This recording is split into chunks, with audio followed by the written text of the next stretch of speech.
You know, it's, I can't resist. I just have to say it. It's Hammer time. I just had to. I'm really sorry. Ladies and gentlemen, Kenneth Branagh.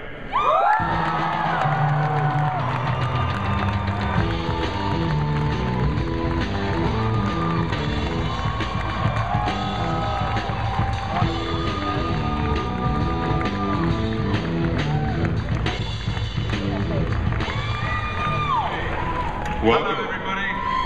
Thank you very, very much for a very, very nice welcome. Thank you. Appreciate it. I got to tell you, I just got very excited. It's the first time I'd seen that piece, and it was very, very exciting to see Idrisil in Joe's movie. So it's very exciting to be part of the Marvel universe. And it's very, very nice to be here. I'm a Comic-Con virgin, so thank you for having me today.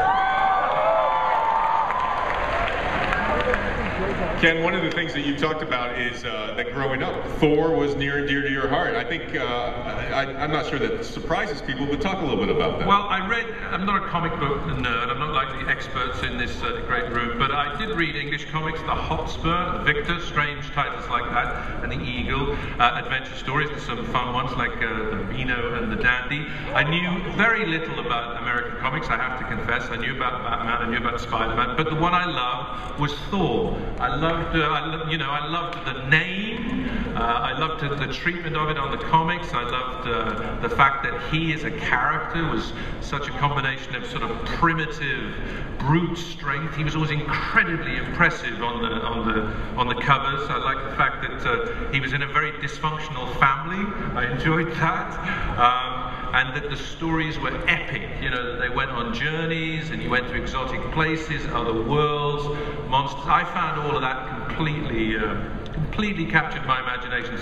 So when this came up, I thought with Marvel, you know, and Kevin and all the boys and Craig Carl and all our brilliant colleagues on this, that it would be fantastically exciting to kind of evoke the visual and pictorial world of all of that, if we could do great story, which these comics brilliantly inspire, and great characters, which these comics absolutely have, and great performances, which is absolutely key, and the gods smiled on us, and we had an absolutely fantastic cast, and I would very much like, if you would like to meet that fantastic cast. Over to you, Jeff.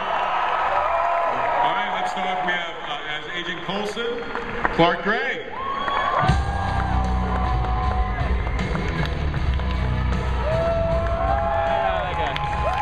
As Loki, we have Tom Hiddleston.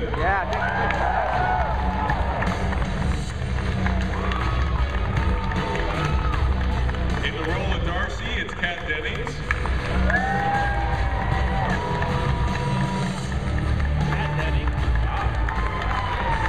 From the professional to the Star Wars universe, I think you know this next actress, Natalie Portman. And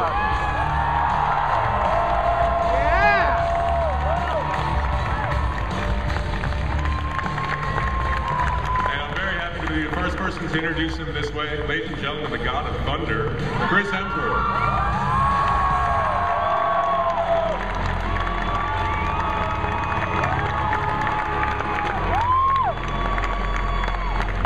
Strapping lad. Yes, he is. Welcome, everybody. How's it going? So, Chris, I wanted to ask you right off the bat, you know, one of the most interesting things about Thor is the hammer, obviously, and the use of the hammer. It's not necessarily the most obvious and natural thing to think about. I mean, most people use guns and knives and swords in films. How did you find that hammer, using it, swinging it?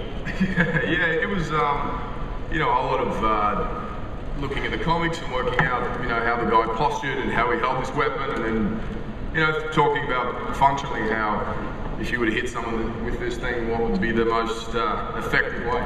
And, you know, we worked out, you know, a number of different versions of that, I guess. And, yeah, I mean, it's the same as the costume. It is the character, a huge part of the character, and wearing the costume and holding the character certainly, you know, does a lot of that work for you. Yeah. And then, you know, Ken mentioned the dysfunctional family, and for you, it must be interesting. I mean, your father obviously is being played by Anthony Hopkins. Talk a little bit about that. Look, one of the most humble, talented people we've ever met. And the enthusiasm he brings to set is that of someone on their first day of shooting any film. And that was the most inspirational thing to be around was, you know, a number of occasions he'd look at me and say, God, isn't this fun? You know, Ken is one of the best directors I've ever worked with. And just, you know, he was having a hell of a time and we all were, and it was infectious. Yeah, he's amazing. That's great. You know, Natalie, Jane Foster hasn't always been the most defined. Natalie, yes.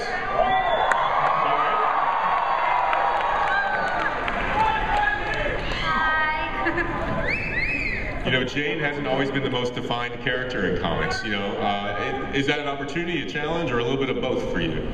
Well, it was really an exciting opportunity to get to play Jane, who is a well-loved character, but also one that Ken was really open to finding new colors, and it was really exciting to get to play a scientist on screen, which I think is rare to see women doing without, you know, the sort of like sexy cleavage glasses kind of thing, to be more kind of a real frazzled, down in the earth, grounded kind of woman. You know, on the set in New Mexico, you mentioned something that kind of stuck with me. You said that you were really eager to do a big sort of special effects summer movie because you felt disappointed walking away from the Star Wars franchise. That's a very interesting thing to say. I don't know about disappointed. I just felt like doing effects films and working with blue screen and that whole universe is something that is really a skill, and it's something that you need to really learn and practice. I think if, you know, acting schools were created today, that would be a big technique that you would learn. And getting to experience that with Ken's guidance, who's the master of attacking text and character from every angle, was a really new opportunity, a new way to approach blue screen acting, which was an exciting challenge to go at again. That's great. And then Kat, welcome. Welcome, how are you?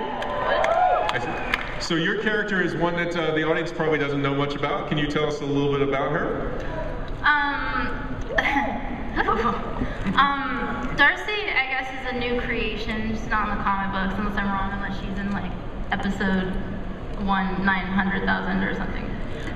But she's a new creation, and she's sort of Jane Foster's like little helper gnome, who kind of is, what would you call it? Helper, sidekick, little sistery type of person. Yeah, protege. Who doesn't know how to do anything. I don't know. What do you, no one cares about, look, no woos whatsoever. Aw, love you too. That's all I got. That's fine. Now, Tom, you know, there's so much going on in the mind of your character, so much going on in his eyes, so much manipulation in his soul. That must be a treat for an actor. Yeah. Yeah, the god of mischief.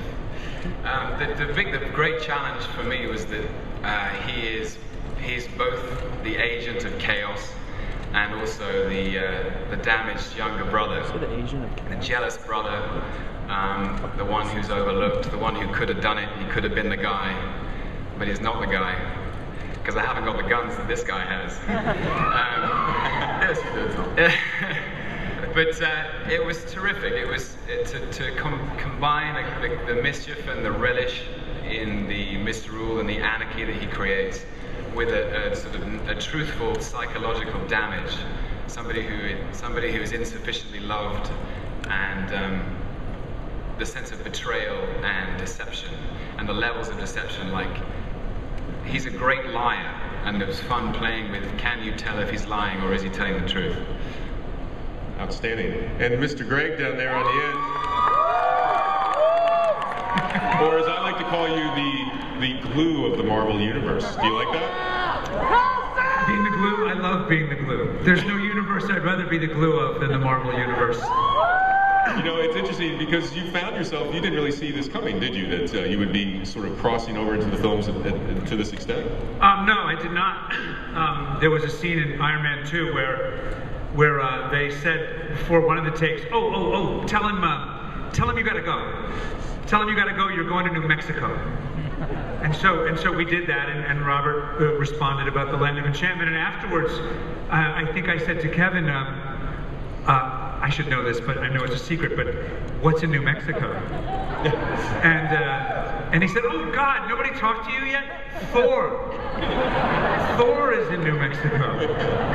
And it's been such an incredible experience to kind of take the great experience I had on Iron Man 1 and 2 with Robert and kind of bring it to this fantastic group with Ken and Chris and Natalie and everybody. It's really been amazing. You know, Ken, with you have a dusty sort of Hopper-esque desert town setting, and then of course you have Asgard, and it's all its majesty, splendor, and Rainbow Bridge.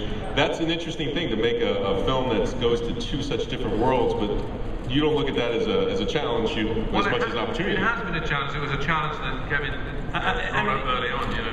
You know, the question that we've been asked over the past year since we announced Thor and the connectivity of the films was, so how is that going to work? How are you going to fit this into the universe? How is a guy, this big guy with a hammer and blonde hair and gods and helmets, and how does that fit in actually, sorry to interrupt, I mean, I don't know whether it would actually, it would maybe even make some sense to like show you a little bit of the movie. That might be the easiest way of that could answer the question. So, ladies and gentlemen,